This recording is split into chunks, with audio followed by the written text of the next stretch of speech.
thank you for joining our Young Professionals group meeting. It's good to see, I think we've got people from many different countries across the world joining us today, lawyers and accountants, marketing people as well, and support people, mustn't forget them. We've got people at a similar stage in their professional journeys, looking for opportunities to acquire new insights that will help them with their careers. And of course, you also want to feel some connection to your firm's international alliance. So we're really pleased that you've decided to join us again today.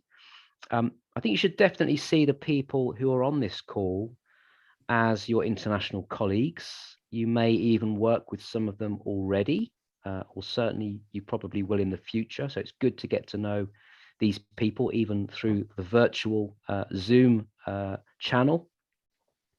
But really take the opportunity to connect with people who are on this session on LinkedIn, start to build your personal brand, start to develop your professional networks, because it's really important. That will really help your careers in the future.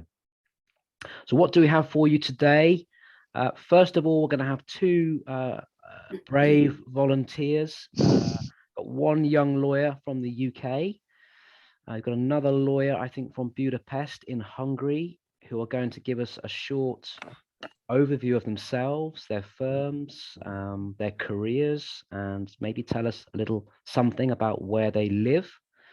And then we're going to have our guest presenter, Sylvia Bulldock, spend about 45 minutes with us, sharing advice on what I think is a really interesting topic. And we've heard this expression a few times and wondered what it means to us. And the topic is how to counteract imposter syndrome by becoming more significant. Let's start though today with our volunteer presenters. What we do every time we meet, we ask two people to take the opportunity to tell us about themselves, but also to take the opportunity to improve their presentation skills. You know, it can be quite nerve-wracking just presenting on Zoom, but it certainly helps when you have to present in a meeting or in a conference or something like that. So it's a good opportunity. We encourage you all to listen to what these presenters have to say, and then to post any questions that you have into the chat. Hopefully you can all see the chat function at the bottom of your screens. So let's get on with our first presenter. We're going to meet Rosanna Drinkhouse. Rosanna, are you there? I'm here, yes. Yeah, here. Okay, great. Let's just make sure that you're spotlighted correctly on the screen here. Let me just put you on here. There we go. Spotlight for everyone. Okay. Rosanna, you are, I believe, a trainee solicitor at Ellison's, one of our UK law firm members. You work in the commercial or property or real estate team. That's So correct. over to you. Tell us all about yourself. Sure, my name is Rosanna. I'm based in Colchester in the UK, which is in the southeast. It's not too far from London. And I work at Ellison Solicitors, which is one of the region's oldest firms. It started back in the 1760s, and we've been in the same building the whole time, which is where I am now. Which is one of my favourite aspects of working here, the kind of the shared history of the profession. It's a top 200 UK law firm. It's in the Legal 500, and we're a full service law firm. I'm currently working in the commercial property department, but we also offer litigation services, things for individuals as well as businesses. So we do wills, employment, family. And in my role as a trainee solicitor in the UK, you get the opportunity to work with 4 different teams at a junior level, and you rotate between them, and then you qualify as a lawyer in one of the 4. So I'm currently in my 3rd seat, and I'm in the commercial property team. I'm due to qualify in August. And in the past, I've sat with the private client team as well as the family team. And our private client partner, Tim Logan, was recently at a conference with yourselves in Malta. So I've just been hearing about that from him. And it sounds like it was a great experience. I'm a fairly international person myself. I've got 3 passports knocking around. And so it's exciting to be part of this group. Thank you, Rosanna. Yes, we did see Tim and Graham at our Excellent. conference. Always great to have them with us. They're great fun, Yeah. but great professionals too. I noticed that you did some work in dispute resolution, working for the ombudsman or something like that That's before. correct. Is there where Yes. does your heart lie? Are you going to think you're going to go into disputes or go on the more real estate side, or where do you think it's going to where you're going to end up? Do you think? The nice thing about kind of the UK qualification to being a lawyer is that you get to be exposed to lots of different areas. So Yeah. you get kind of exposure to contentious and non-contentious. And I kind of have a sense from my previous experience as well as my time as a trainee, that I'm more of a non-contentious lawyer. And I really enjoyed my time with the private client team, especially. So I've just been to a seminar on, we have to do something called the professional skills course. As UK trainees, I've just been to a seminar about inheritance tax for will trusts, and I really enjoyed that. So I'm hoping to perhaps do my final seat back in private client and qualify there, if I had to say today. But I'm really enjoying my time in commercial property as well. So I've never done anything kind of commercially focused before. So it's a great opportunity here. Good. You look like you're really enjoying yourself. I see a smile on your face. And before you go, you did mention your nationality, your citizen, your passports that you have. I believe you went to university in the US. Just tell us a little bit more about that. Where did you study and what did you? Yeah, so I've grown up between Turkey, the US, and the UK. But I've got an Irish grandma as well. So my parents work in the travel industry. So yeah, I really enjoy kind of engaging with the international community. But I studied politics and English in Massachusetts near Boston before moving to London to do my law conversion course, and I've been here ever since. Fantastic. Good. Well, good luck with your career. Stay in touch with us. Thank you. And thank you very much for talking to us. Thank you for having me. Thank you. All right, let's go now to meet. Hopefully I pronounced this correctly. Dorothy Garner.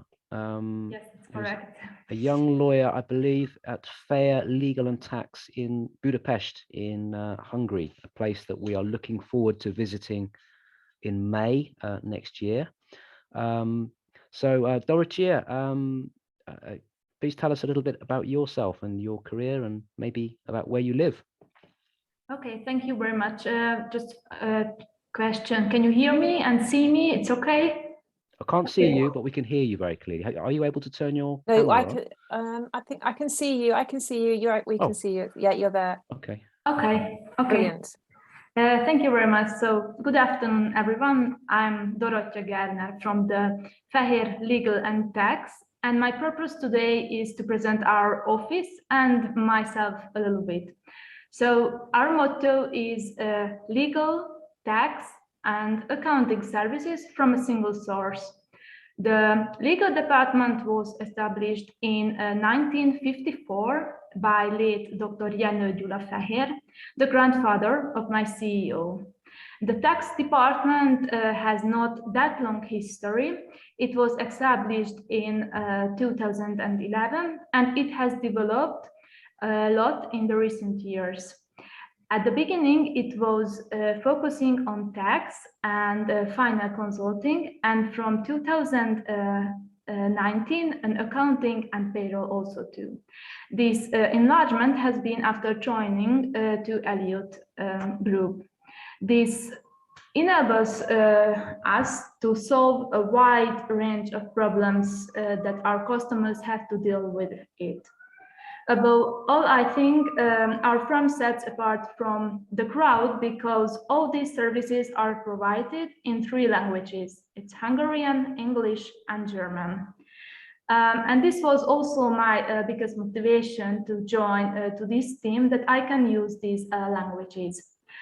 I started to work at Fajir Legal and Tax about, I think, 2 years ago as a trainee, and I just graduated a month ago. So I continue my work as a trainee lawyer at this firm. In addition to the languages, I find really challenging that our firm has many professional fields such as tax and social insurance law, company law, family law, and law of succession, and also labor law, which I enjoy recently the most. And I have just been involved in a case concerning an accident at work, in which I had to prepare a submission asking the court to make a preliminary ruling to the Court of Justice of the European Union. These cross-border cases are a good opportunity for me to learn not only the professional practice, but also the jargon. In conclusion, I would like to say a few words about Budapest, where our headquarters is. As well as being a livable city, there are plenty of opportunity for both cultural and active recreation in the nature. So I don't think that I would leave Hungary for a long term, but I would move to another city for 1 or 2 years just for, you know, an adventure or something, maybe to attending this staff exchange of Elliott Global. I hope so that despite the epidemic situation, we will be able to organize the Elliott Global Alliance Conference in Budapest in 2022 and give you a little bit of the Hungarian experience and lifestyle. So thank you for this opportunity, and thank you very much for your attention. Thank you, Dorothy. That was an excellent presentation. We're really looking forward to the Hungarian hospitality when we come next May. It sounds, with your linguistic skills and your place in your career, that you're in a great place. I think with a one-stop shop in Budapest that can provide many services, and one that has a really international perspective on the world. So I think you're definitely in the right place. You mentioned staff exchanges. That is something that we can help with. Is there a particular place you would like to go to one day? Maybe I would choose Germany, because my first language is the German language, and but it's so same. I like traveling. I have I spent 1 year in Finland also, but it was during my not during the university, but it was a really good experience for me. Yeah. So yeah, anything. Do you speak Finnish? Yeah, well? I speak a little bit. Okay, a little bit. Yeah, good. It's amazing to see how many languages you speak. So I try. Well, thank you very much for joining us. Appreciate it. Thank you very much. Thank you very much. Bye-bye. Bye-bye. Right, we are now going to go to our speaker today, our presenter, who is Sylvia Bulldock. Who's going to speak to us about how to counteract imposter syndrome by becoming more significant. I was watching one of your videos, Sylvia, and it said something like 76% of us suffer from imposter syndrome, or in other words, the feeling that other people are better than us. We experience anxiety that we're going to fail, and that we're going ultimately to be found out as a bit of a fraud, maybe. And just to introduce yourself, you are a coach who's got about, I think, over 30 years of experience working with hundreds of business leaders, entrepreneurs and teams, transforming, motivating and inspiring everyone that you work with to achieve greater productivity, engagement and success. I think looking at your resume, so to speak, Sylvia had a very interesting and varied career. I don't know if you're going to talk about that today. Not always in business, but I know you're a very popular presenter and coach, and we're really delighted to have you back speaking to the Elliott Global Alliance members. So without further ado, Sylvia, I'm going to hand over the controls to you and look forward to hearing what you have to say to us. Just add, if people have any questions for Sylvia while she's talking, post them in the chat and we will try to pick them up either at some point during the presentation or maybe at the end. So Sylvia, over to you. Lovely. Thank you for that warm introduction. Much appreciated, and so interesting to hear both you ladies talking about where you are in the world and what you're doing and the languages you speak. How impressive. I have to admit to having a little bit of schoolgirl French speaking English, but of course I do speak Scottish, so hope you can understand me. So as Giles said, imposter syndrome impacts at least 76% of the population. However, those were the figures that were bandied about before the pandemic and before lockdown. And I have to say, from all the clients and teams that I've worked with, imposter syndrome has actually greatly increased during the pandemic, mainly due to isolation, to people not being in that office environment, not getting that sort of in the moment, oh, well done, or great job, and just that instant feedback that helps to boost our confidence and helps us to feel that we're doing a good job. And when you're not getting that, and when you're isolated by working from home, our confidence levels can dip, and we can start to wonder if we are good enough, and if we are doing a good job, and if we are as good as our colleagues. And a lot of people right now, as we're transitioning back into office work or hybrid work, are feeling a bit scared, because they're thinking, well, I haven't really used my full skill set during the pandemic. Am I really going to be able to step back up into the position I was in? Can I still do it? So there's a lot of fear around. And as Giles was saying, imposter syndrome is very much that voice in your head that's telling you, oh, you're not good enough, or you're going to fail, or other people are much better than you. And why are you putting yourself forward for that? You're not good enough for that. Nobody's ever going to believe you. And I know possibly at your stage in the career, because you're all quite young, you're certainly many years younger than me, you know, you may be feeling that when you're going into a new law firm or a new accountancy practice, and they're all very senior and they've got years and years of experience under their belt. You know, going into a meeting with lots of senior people can feel very daunting. So imposter syndrome, it impacts on us all in a very different way. And what I want to do today is just give you some tips on how to counteract it, because it's not something you're going to get rid of. Imposter syndrome tends to rear its ugly head at times in our lives when we're being challenged, or when we're stretching out of our comfort zone into an unfamiliar zone. And that feels a bit scary. And the brain's primary role is to keep us safe. So the minute it senses any kind of fear in us, it doesn't actually know at that moment whether the fear is real in terms of we're about to be pounced on by a wild animal, or it's just the fear of going into a meeting room with a lot of senior people, or perhaps standing up at the front of the room delivering a presentation. The fear response is the same, and it's that fight or flight response, which I'm sure you're all familiar with. It's the, you know, the rapid heart rate, the sweaty palms, the dry mouth, the feeling you want to run away. And so the brain will immediately try and draw you into a place of safety, because that's the brain's primary role. So if you think about times when perhaps you've been on a presentation like this, on a training course, or had a coaching session or a mentoring session, and you've written down lots of things that you think you're going to do, actions to take to move you forward.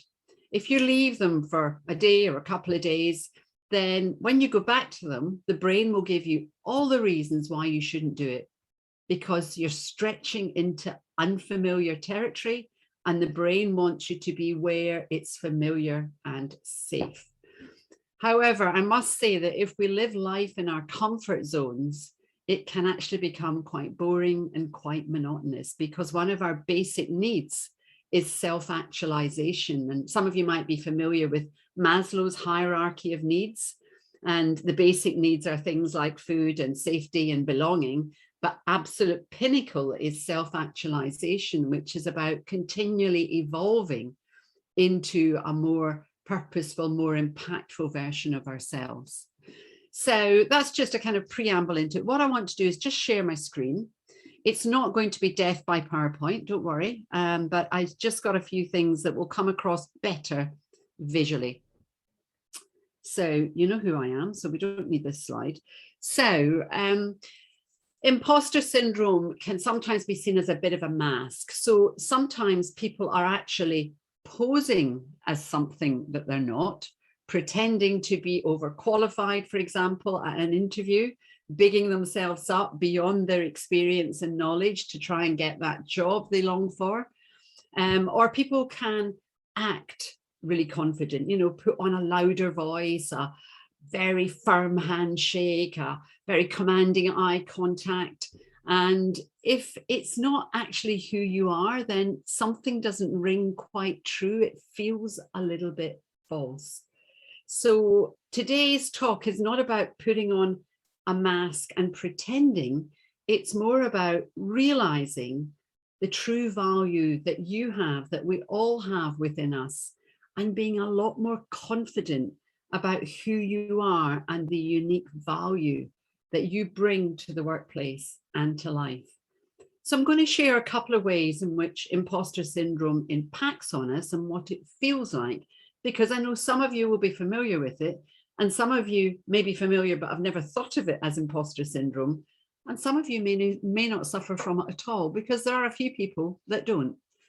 So first of all, when you hear those voices of doubt in your head and those voices that are saying, no, you don't want to do that, there's so many other people that are much better than you, just stop and think about it and analyze how you feel against the facts. So for example, if you've been asked to present at a meeting, then you might be thinking, oh, there's so many more people that are more experienced than me. But if you've been asked to present at a meeting, the chances are it's because it's an area that you are experienced in, or you've just done some learning on, and the people in that meeting would like to hear what you've learned.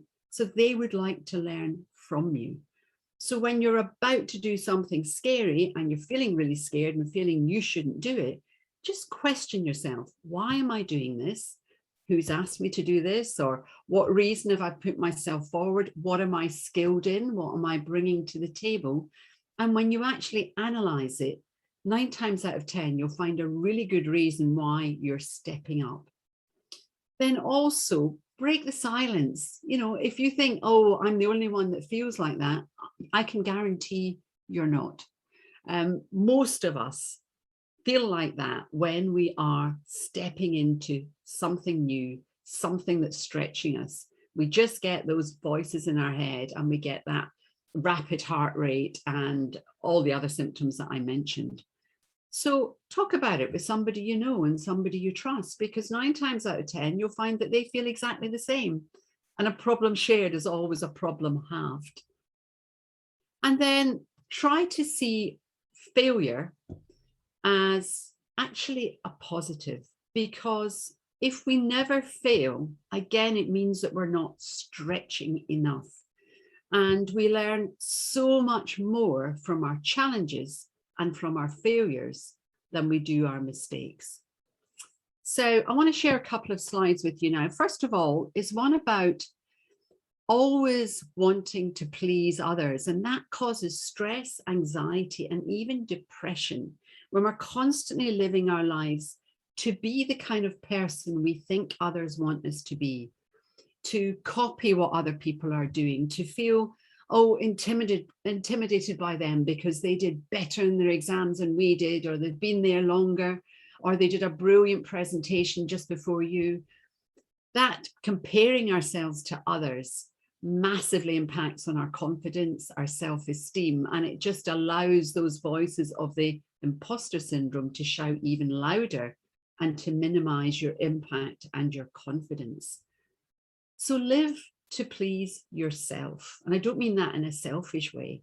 Measure your abilities, your progress on what's right for you, not on everybody else around you. And then the second slide I wanted to just share with you was this wonderful quote from Henry Ford. Failure is simply the opportunity to begin again, this time more intelligently. There is no disgrace in honest failure. There's disgrace in fearing to fail. So if you're not failing on a regular basis, then the chances are, again, you're playing life too safe. And there's only two things that grow in your comfort zone. And one is complacency. And the second one is waistlines. And let's face it, none of us want either of those. So what I say to my clients is, if you haven't been scared regularly or recently, you're playing life too safe. Welcome the fear, because when you feel afraid, it means you're stretching. And when you're stretching, it means that you're growing. So welcome it, recognize what's happening, and then overcome it and go for that scary step. Now, when I say overcome it, I don't mean just pretend that fear's not there and try and push through it, because if you do that, it will shout louder. Some of you might be familiar with a book called The Chimp Paradox. It's by a chap called Sir Stephen Peters. And he talks about that voice of doubt and fear being like a chimp. And if you've ever been to the zoo and watched chimps, you'll have noticed that they're very temperamental and they tend to fly off into tempers and screech at the top of their voice, etc. So if you think of when you're feeling scared and imposter syndrome is raising its ugly head, it's like a chimp and it's jumping up down inside you and it's having a tantrum. And if you just ignore it and try and override it, it would just shout all the louder, like a 2-year-old having a tantrum. So one way to deal with it is talk to your chimp. So let's say you're about to stand up and present. Just say to the chimp, look, I know this is scary. This is stretching me out of my comfort zone. Yes, I am nervous, but I know why I've been asked to do this. I've prepared well. I'm going to share something of value, so the audience are going to learn from me. And once I've done it, I know I'm going to feel great. And when you do that, you're calming down that chimp, and it massively impacts on your nerves. And then one more tip on imposter syndrome I want to share with you is about visualizing success. So if you think of all the athletes you see, if you watch the Olympics or the Commonwealth Games, many of them at the start line of wherever they're about to take off for their race or the event will just pause for a moment and they'll actually visualize winning. They'll visualize crossing that line in first place or jumping over that high jump at the highest level. And by visualizing and anticipating success, they're massively increasing their chances of coming first or second, or in the top 3 at least. And similarly, when you're going into something scary, particularly something like presenting, visualize it going really well. So if you're going to present live in front of an audience, my top tip for managing those nerves and also those voices in your head is to get into the room before anybody else is there. Stand at the position you're going to present from. That might be at the front of the room, it might be on a stage, but wherever you are, stand there, close your eyes and just visualize the audience all nodding, really engaged, smiling, taking notes. Then say the first couple of lines that you're going to speak, and then just pause and just absorb it all. And this can apply to coming onto a Zoom meeting. You can come on early, sit in front of your screen, close your eyes, visualize the screen with people all on it, and say the first couple of lines you're going to say and imagine everybody nodding and smiling at you. The impact of that is that when you get up to do it for real, or when you join the Zoom meeting to present for real, the brain has registered that you've already been there, you've already spoken, and nothing scary happened. It was safe. That massively reduces the nerves and will really help you to deliver in a more confident way. So I'm going to just pause for a moment and say to Sophia, are there any questions yet, Sophia? No, I think everyone's absorbing what you're saying, which has been really interesting. And no chats at the moment, but it's been brilliant. Thank you, Sophia. Okay, I'm going to go back. So this is just visualizing success and just visualizing how life will look when you've achieved that scary task. And there's a wonderful quote by a friend of mine, Nick Williams, who's a wonderful speaker, trainer, and author. And he says, when you walk through your fear, you become inoculated against it. And on the other side of your fear is a whole new sense of freedom. And I just love that word, inoculated, because that means that that fear is never going to attack you like that again. Each time you do that scary step, it's going to get easier and easier and easier. And you're going to get that sense of freedom of, I've done this before, I can do it again. And we're born to keep stretching and keep growing. So I want to share a quote with you that really changed my life and the direction of my business. It stopped me in my tracks. And it's Oprah Winfrey. Don't worry about being successful. Work towards becoming more significant, and the success will naturally follow. Now, I don't know about you, but I was always brought up to work towards being successful. So it was, you know, work hard at school, get the best grades you can, get as many qualifications, apply for higher education, then get into a job and work your way up and have a career for life. That will guarantee you financial security and success. And when I saw this quote, I thought, well, I've always worked towards success. So why is Oprah saying, don't worry about success, work towards significance? So I did what I normally do when I'm a little bit perplexed about something. And I went into my business network and I talked to a lot of my colleagues and I asked them what success meant to them. And the answers were very similar. They said, well, you know, success to me is I've got enough money in the bank, I'm living in a lovely home, I can afford the car I want, we can go on good holidays, I can afford to dress well. Yeah, all those external trappings of wealth. And that was how they measured themselves and also other people that they met. You know, somebody drove up in a top of the range car, came out in a beautiful outfit, and you heard that they lived in some really exclusive area, then they were successful. And by the way, there's absolutely nothing wrong with all that. We need to earn money. Money gives us choices and enables us to invest in our own growth and development.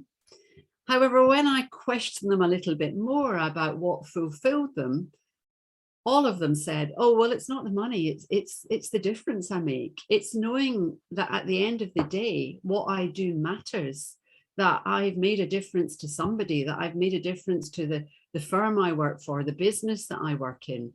That's what fires me up. That's what gets me out of bed in the morning.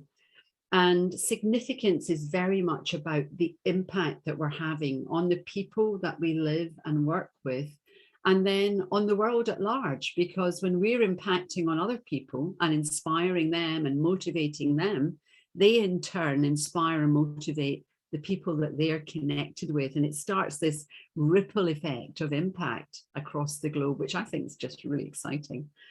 I can't put it any better than this next quote. Success is winning. Significance is helping others win. Success leaves a fingerprint, while significance leaves a footprint on the hearts and minds of others. I just think that's a brilliant quote. And the reason I've gone from imposter syndrome to significance is that becoming more significant empowers you to be the best version of you, confident, energized, vibrant, and really knowing your value. And when you do all that and you feel all that, you manage to counteract imposter syndrome much more easily, much more seamlessly. So how can we become more significant? Again, I'm just going to share some top insights and learnings from the work that I do with my clients. And there's several aspects. First of all, it's about being in flow. And I'm going to just expand a little bit on that in a minute. It's about powering up on all levels, mentally, physically, spiritually, and emotionally.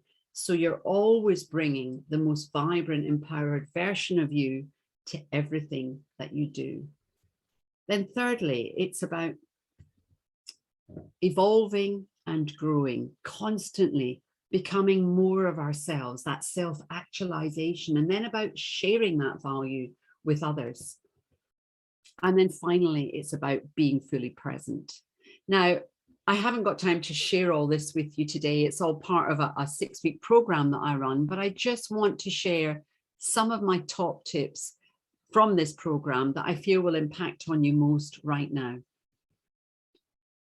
And flow comes when you really understand who you are, what your natural strengths are, and you engineer your life to spend most of your time playing to those strengths, recognizing we've all got to do a bit of the stuff that we don't like doing and are not naturally talented in, but most of us do way too much of that and spend too little time in flow. And flow is where we add most value to ourselves, to our clients, and to the team around us. And I found my flow back in 2012 when I took a psychometric profile that showed that I was a champion profile, which is up here, which means I'm most in flow doing exactly what I'm doing right now, one to many. So standing on a big stage, standing at the front of a room, or delivering online. And that made me engineer my life to spend 70 to 80% doing what I love, which is this. And as a result of that, my business just keeps growing. So let me just explain a little bit about what flow is. And it's deliberately on a river here, this image, because I explain flow like a fast flowing river. That water's running down to the sea. And it doesn't matter whether there are huge piles of boulders or great trunks of trees across that river, that water will circumnavigate every obstacle and it will get to the sea. When you're in flow, you're so aligned with what you're doing because you're playing to your God-given strengths that you overcome problems like never before. And also it sparks up your creativity. And Pablo Picasso famously said, we're all born artists. The challenge is to remain an artist while we're growing up, because we're told repeatedly during our formative years to do things the way we've been told, not to think, not to do them differently, just do it the way we've been told. And unfortunately, a lot of young people leave school thinking it's somehow wrong to innovate, to be creative, because they've been pulled back and told to do it the way they were told so often. But we're all creative. And when you're operating in flow, doing the work that you love, then you spark up that creative gene again. And that feels amazing, because at the end of the day, you can see the difference that you've made. And you begin to get a bit of a reputation as an expert, because the more time you spend in flow, the stronger you become in your area of expertise. So people start to seek you out for help and advice.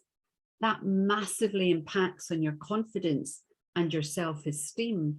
But not only that, when you're in flow, you work at speed because it doesn't feel like wading through treacle, it just flows. And therefore your motivation, your productivity, and ultimately your profitability increase.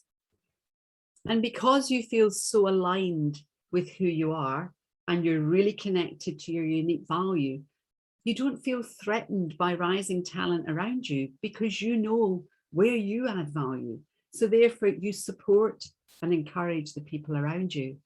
And that creates a wonderful culture of engagement, of collaboration, with everybody working together like a well-oiled machine, all the cogs turning in harmony. And the energy of somebody in flow, and particularly a team in flow, is just amazing. It's palpable. You can walk into an office and you can tell that team's in flow, and that energy is just expansive. So a magical place to be. You can understand why I wanted to spend more of my time in flow. So I'd love to ask you how much time you think you're currently in flow at work. And flow is not, oh, I quite like that, or I'm quite good at that. Flow is that feeling of being in the zone. You look at the clock and 2 or 3 hours have passed because you've been so engrossed in what you're doing. So those of you that are perhaps brave enough, why don't you put percentage of time you currently think you're in flow in the chat box, and I'll come back and have a look later. Okay, what else can we do on the powering up to greater significance? Well, it will come as no surprise that the top of that selection of things we can do is nutrition. We are what we eat, and the fuel that we put into our body determines how we operate. And I'm sure you've all been hit by the post-lunch slump when you've had a really heavy carbohydrate lunch. And heavy carbohydrates, I would call, sandwiches, pasta, anything that takes a lot of digestion. 40 minutes afterwards, you feel like you just want to go to sleep.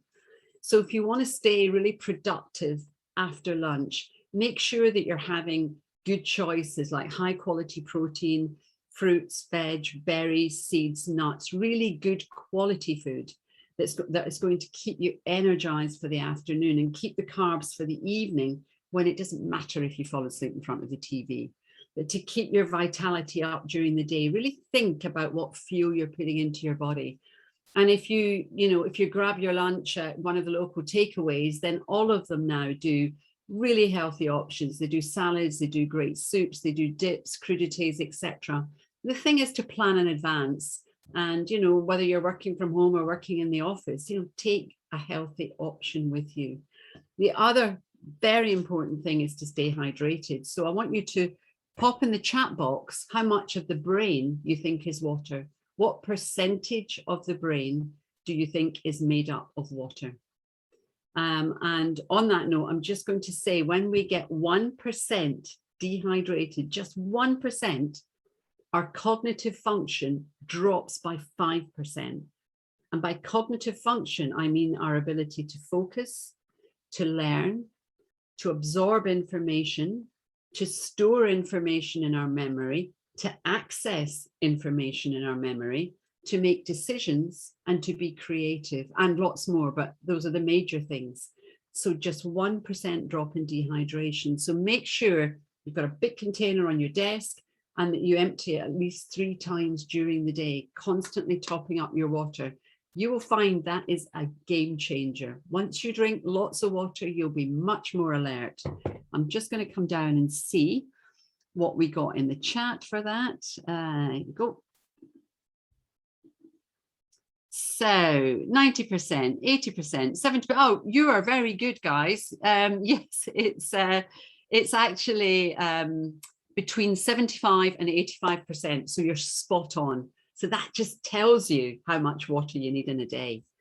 Second aspect of powering up is exercise. And fortunately, during the pandemic, loads of people have taken up exercise, just got out for a walk at lunchtime, or gone cycling or jogging. And exercise, as I'm sure you know, releases serotonin and all the feel-good endorphins, and the impact of that can last for the whole day if you go out for a run in the morning, or go for a walk, or do a cardio exercise workout. So it makes you feel good, which boosts your productivity, your motivation, your creativity. When we exercise, we actually make better food choices subconsciously. And when we exercise, we sleep better. So it's not just about the exercise, it's all the wonderful benefits it has on the way we feel and the way we perform. It's got to be exercise that you like doing, though. I mean, I'm not a gym bunny. I've got a wonderful exercise routine that I worked out with a personal trainer, and it's something I can do anywhere, whether I'm staying in a hotel for work or whether I'm at home. It takes me 25 minutes, and because I can do it anywhere, I do it at least 5 or 6 times a week. So it's got to be something that fits with you and your lifestyle. And then it's so important to take time out. So question for you again. What's the optimum time to be in front of your screen in any one sitting? Optimum amount of time to be in front of a screen at any one sitting. Answers in the chat box. I'll come back and give you my answer in a minute. So time out is really, really important. And I know when people have been working from home, a lot of them have said, I just sit at my computer in the morning and I don't get up to lunchtime. And then I sit down from lunchtime till 6, 7 o'clock at night. It's the worst possible thing that you can do. Our brains have never been as tired as they are right now because they're constantly bombarded from every angle with emails, with WhatsApps, with Facebook and Twitter and all the other things that constantly phone pinging at us. If you're in an open plan office, interruptions from everybody around you, and the brain is exhausted. It needs time away from screens. So let me just see how much time you reckon you should spend in front of a screen. 45 minutes, 90 minutes, 45 minutes, 1 hour. Do you know what? You guys are really good. The optimum time is 52 minutes. And that's as a result of lots and lots of research. 52 minutes in front of your screen. I know that sounds a really funny time. The way I manage it is I just set an alarm on my phone, and I know, right, 52 minutes, that alarm's going to go off. I need to walk away from my desk. Then the break you should have away from all screens, so that's not taking your phone and going on Facebook, it's leaving all screens on your desk. The break time is 17 minutes. And I can hear you all going, I can't possibly do that. But if you think about it, if you go and have a comfort break, go into the kitchen, make yourself a cup of tea, go and put your head out the back door or out the window, get some fresh air, you know, that's going to be about 12, 13 minutes anyway. So it's only 4 minutes longer. And actually it works. Giving your brain that time to decompress, absorb what it's just taken on board and be ready for the next onslaught, it makes you much more productive, much more creative. You actually get a lot more done, even though you're spending less time in front of a screen. So just remember that. And then time out also includes things like journaling, meditation, gratitude diaries, etc., which I haven't got time to go into today. The next aspect of powering up is quality sleep. So a question for you, how many hours sleep do you get on average every night? Just pop that in the chat box. So sleep is also, like water, a complete game changer. If you're not getting enough quality sleep, the brain can't do all of the functions it needs to do while we're sleeping. And when you're asleep, the brain is being incredibly active.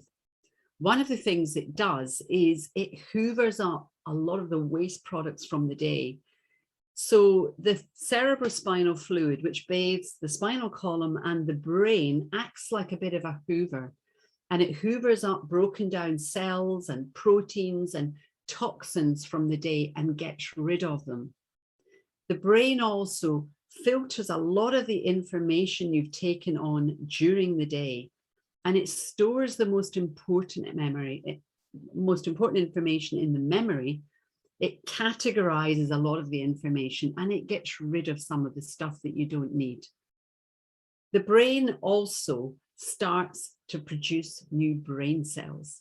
So the faster that you get into a deep sleep, which is called slow wave sleep, the quicker the brain can start doing all those wonderful things to repair, recharge, detox, and it does a lot more. I've just mentioned 3.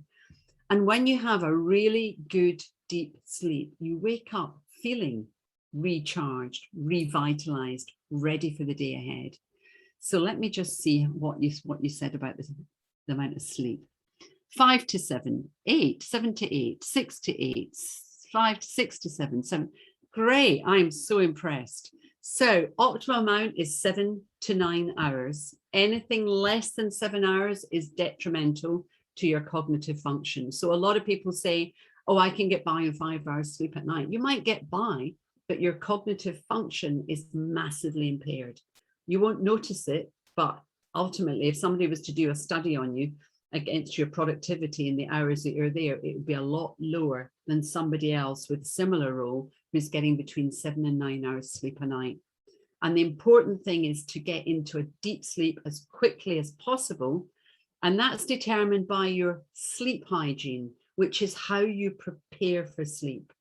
So all screens should be off at least an hour before you go to bed. That's phones, TVs, Kindles, laptops, everything, because the blue light from screen suppresses melatonin, which is produced here in the just behind the third eye, between the eyebrows, and melatonin is necessary to get us into that deep sleep. Any blue light will suppress it. So if you're somebody who uses a phone for an alarm, set the alarm early, shut your phone. The worst thing you can do is scroll through your phone at bedtime, looking at your emails and your Facebook messages, because your brain will be processing those while you're trying to get to sleep, and it will delay that deep sleep by a long time, so you won't feel recharged. And then finally, the last thing on powering up is spending quality time with family and friends. And when we're really pushed and really busy, sometimes this is something we put on the back burner and, oh, I just haven't got time. And when we're with friends and family and we're sharing fun and food and laughter, we release oxytocin. Now, oxytocin is the love hormone. It makes us feel we matter. It makes us feel we belong. And it's really uplifting. And the impact of spending quality time with family can last for several days after you've been with them.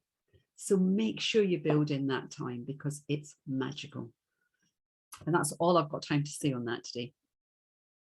The final aspect of becoming more significant is about being present. And we are very rarely fully present.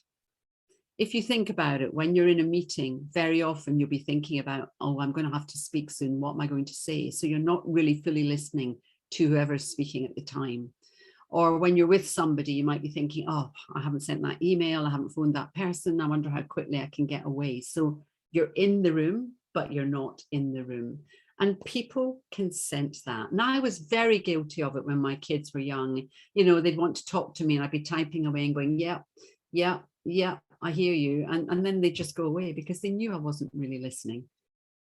So it's really important to listen fully and listen to understand rather than listening to speak, which is what most of us do. Just when you're in the room, be in the room. And if you think about it, if you're either on Zoom or if you're in a physical room with somebody, there's nothing you can do about the pile of to-dos on your desk, about the calls you haven't made or the emails you haven't responded to. So why not just play full out?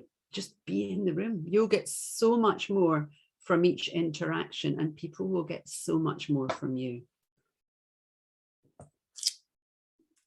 Second aspect of being present is changing your state.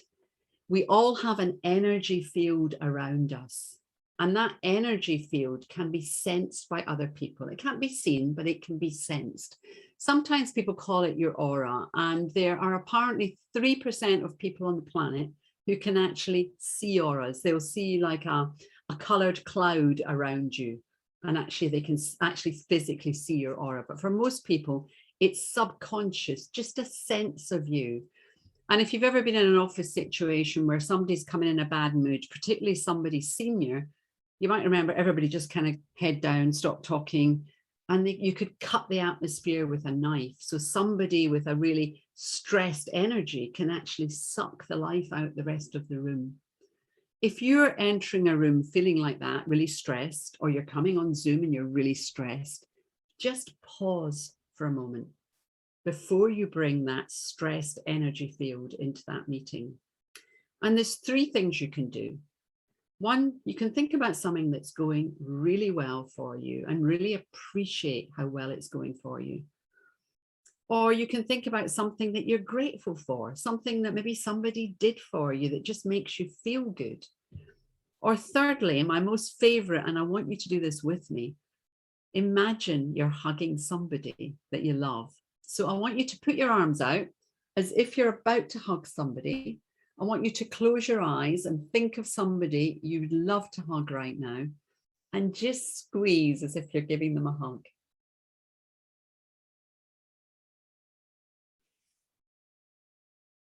And I guarantee a lot of you are smiling right now, even though I can't see you. When you do that, it massively reduces the stress and expands that energy field so that you walk in and your energy just feels good. It feels right. It's comfortable to be around. And then bring the best version of you. I don't know whether you remember back to when early Zoom days and people used to turn up sometimes in their pajamas on the edge of the bed and the bed wasn't made and it wasn't very professional. Nowadays, more and more people realize that they need to look professional on Zoom. So make sure you bring the best version of you to whatever you're doing, whether it's online or whether it's face to face, because we only have 1/10 of a second to make a first impression. And if you walk in looking like you've just walked the dog and haven't bothered getting changed, it kind of shows a lack of respect for the people that you're meeting with and for that occasion that you're at. Whereas if you dress professionally, and I'm not saying you need to be suited and booted, but looking like you care, then you give a much more professional impression of who you are and what you're bringing to the table. And then be well prepared.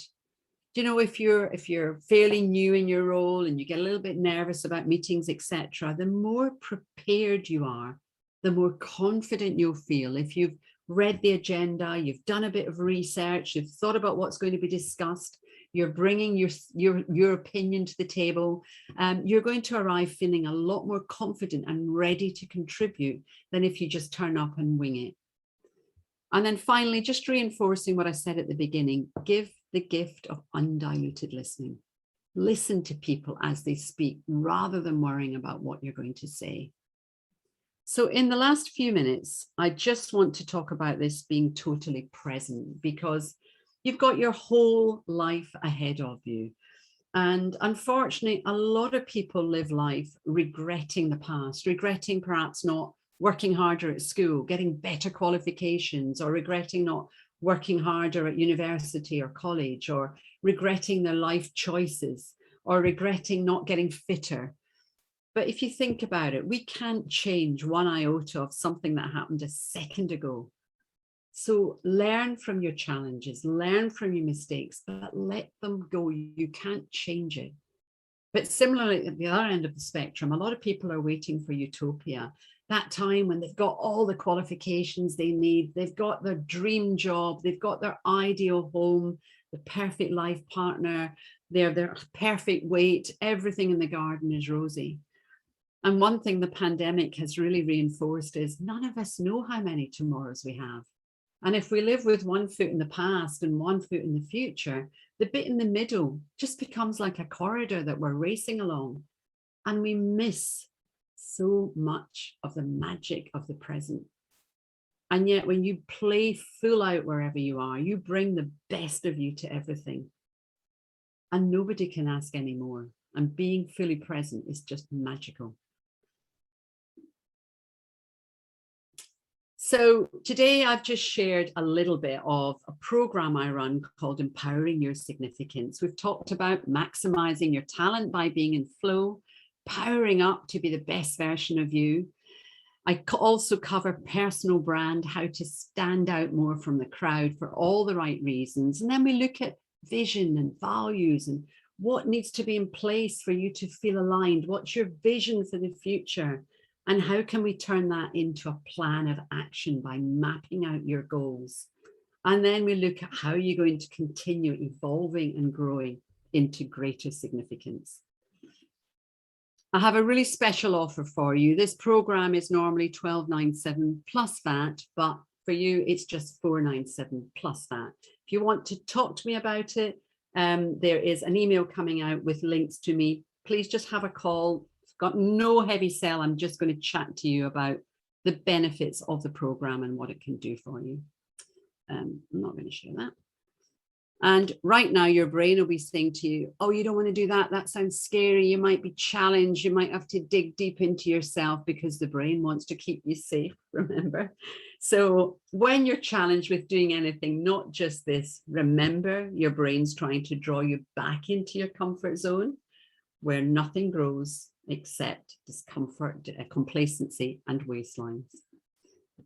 And then finally, we're all only scratching the surface of our true potential, and beyond wherever you are now lies an infinite well of potential that would absolutely astound you. So dive in and just let the magic begin. Thank you.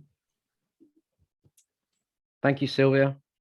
Well, that was excellent. Some really good tips on how we can work smarter as professionals. I think you emphasize the importance of looking after ourselves, which often we neglect ourselves when we're working long hours and not seeing family and so on, and just how we can be the best version of ourselves. I think some good themes there that we need to spend more time on. So thank you very much for talking to us.